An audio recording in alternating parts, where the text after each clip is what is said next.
Stephen Cureño, KOR Sports. We're here with Seniesa Estrada. Man, great fight with Ortiz versus Mean Machine. Man, it's a real kind of crossroads fight, right? Type for both guys. To break down the fight for me. It is, yeah. His opponent is a good fighter and he's very tough, but Virgil, man, he's just a different kind of beast, different kind of fighter. He's my current favorite fighter right now. You fighting? Fighting? I was like, Bernard wants to beat someone up. You don't want to mess with Bernard. Who's trying to fight with Bernard? They're about to get beat up. Sorry. Yeah, Virgil's just a different fighter, man. He's a beast. I just love everything about his fighting style. I love his mentality. So I have no doubt in my mind that Virgil's gonna, come out victorious in the fight. I'm excited to see it. Do you think he finally goes past the 7 rounds? He's only been 7 rounds his whole career.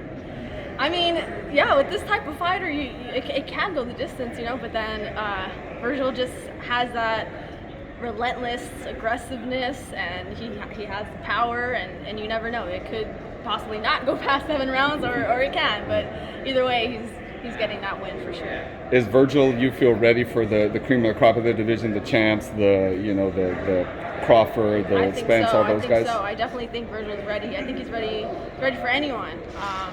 And I would love to see him in there next with, one of those top fighters so he can show what he's really made of. Gotta get your take. Earl Spence, torn retina in his left eye. Well, what'd you think when you first heard that? That's a very, very bad injury. The first thing I thought, I wasn't even like, oh man, the fight's off. I was more like, oh man, I feel for him. That sucks. You never want to have that as a fighter. You never want to have that type of injury. It's not just an injury that you'll be fine in 6 months. It's an injury that can possibly end your career, and you can go blind from that. It's crazy. Mm-hmm. So hopefully he gets better and he can fight again without having any serious injuries to his retina again. What do you think about the fight that we do have now, Pacquiao versus Ugas? I feel like it's a pretty dangerous late replacement. It is. Right there. It is pretty dangerous, but I feel like Pacquiao just has all the experience, so he's gonna take that win for sure. I don't doubt that Pacquiao's gonna have a tough fight. You don't see Ugas as a tough opponent? Oh yeah, no, he is a tough opponent for sure. But like I said, Pacquiao just has that experience, and Pacquiao is Pac-Man, man. He's a beast. Do you feel that we're still going to get Spence Pacquiao, being that, Pacquiao turns 43, I want to say, in like a couple months. I heard him talking about being president maybe. It almost seemed like this was going to be the last fight anyway. Yeah. But now with the injury, do you think he sticks around for it? Or? Yeah, I think with that injury, he would want to end his career and his legacy fighting somebody, like Spence. So for sure, I think he'll wait around for it. What do you think about Canelo Plant? It seems like it's going to happen maybe in November. They're still talking about it, but if the fight does happen, how does that fight play out? Canelo, man, he's I love Plant though. I think he's a very, very skilled boxer. He boxes well. I like his mentality as well. But Canelo is on a whole other level. He is, man. I feel like every time he fights, he just gets better and better, and just his power is insane. And it seems like it doesn't matter what weight class it is. So I see Canelo winning that for sure. Do you see who is Canelo's biggest threat, or in and around his division? Who, if you had to pick a guy that maybe that's a pick'em fight going into it? Or is there anyone? I feel like there's not anyone. Like Charlo's, everyone wants to see that because that'll be that's a huge fight, and people think the Charlos will give him a tough fight, but I don't know. I feel like Canelo will just break him down. I feel like he's different, man. Smart, power, ring IQ, everything. I just see nobody beating him right now. I feel like he's just unstoppable. Wilder Fury 3 seems to be happening in October. Break down that one for me. Tyson Fury is one of my current favorite fighters, so I feel like he's will win in the rematch for sure. Yeah. Did you? Because I people who have talked about the first 2 fights, the first one was Tyson won a lot of rounds, but also he got dropped a couple times, so that point-wise kind of evened it out a little bit. Yeah. The second fight, Tyson was pretty had control over it. Seemed like from the get-go. Is that partially why you think that as well? Because the history of their two fights together seems to kind of lean towards Tyson Fury. I think Tyson Fury just has everything it takes to beat Wilder. I feel like he kind of like style-wise, he kind of just like owns him in that way, if that makes sense. Like he, even though like Wilder can catch you with that one shot, one overhand right, and you could possibly get knocked out, but at the same time, I feel like Fury has the ability to box and move, which makes it a little more complicated for Wilder to set up his big shots and those hard shots that he likes to land all the time.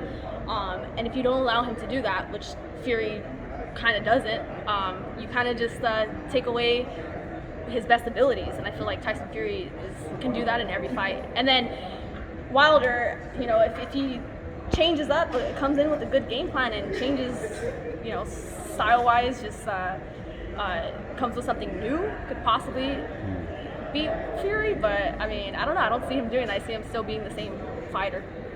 Last one, I want to get your take on the boss man is fighting Vitor Belfort.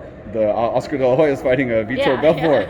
Yeah. What do you think about that? Does Oscar coming back at 48? Looks good. Looks in good shape. Looks good. Yeah, he looks really good. I'm excited to see him fight. He looks really good. He's dedicated. He's not here right now because he's training. So he's definitely taking this serious, and it'll be great. A great card. It's great that it's in LA. I know everyone's gonna go out and support him. It's gonna be a sold out show for sure. And it's a cool card. I know Silva's fighting Ortiz, right? I mean, Ortiz. Yeah. That's pretty cool. So yeah, it's gonna be a fun show. What are the Cowboys going this year? So you got the Cowboys thing. I know you probably feel at home with all this. I do. I don't want to go back to Cali. I want to stay here. What's the Cowboys' record going to be this year? Oh man, I don't know. I don't know, but. So these tell the fans where they can follow you and see what's going next. What is the latest? Any word on anything? Yeah, I should be back in the ring in I believe November. Either unification if I can, or fighting for another world title at whatever division I can get a world title fight at. So yeah. Being a champion now, are you going to kind of push for the 3-minute rounds? I know the last champion didn't want to do it, but you're kind of in the driver's seat a little bit more now. With having the championships. I'm trying to push for it. I want to fight 3-minute rounds every single fight. I've been since I turned pro. I wanted that, but of course, it's hard. I know there's certain organizations that don't allow it, then there's certain states that don't allow it. But now they're kind of accommodating now, so it's like if the organization and the state allows it, then it's just up to the two fighters to agree to do 3-minute rounds. But a lot of them don't want to, so that's the hard part. So it's like that for that rule to officially change, all women have to want it, but not surprisingly, a lot of them don't. I'm surprised at that. Like, it sucks. So it's hard to get that changed. And I think I mentioned, I don't know if I was telling you that my opponent Tsunami, who I just fought for the WO World Title. We offered her, I believe, like $10,000 to $15,000 more to go 3-minute rounds, and she still said no. So I'm like, damn, like I'll take that $15,000 for one more minute, like. Right, yeah. But I feel like I have a lot of opponents say no. A lot of my opponents say no because I feel like going 3 minutes with my style would probably be more difficult for them. That's probably why they don't want to do it. So. But yeah, I'm trying. I'm still going to try every fight. Next fight, I'm going to try to offer 3-minute rounds. Try to offer them more money, see what happens. Yeah. I love that you're a big proponent of that. Yeah, I appreciate it. Thank you. Yeah, Chris with Uppercuts Boxing. Your last fight here in Dallas, you basically stole the show. I mean, they had carried you out and had this girls on fire, and I'm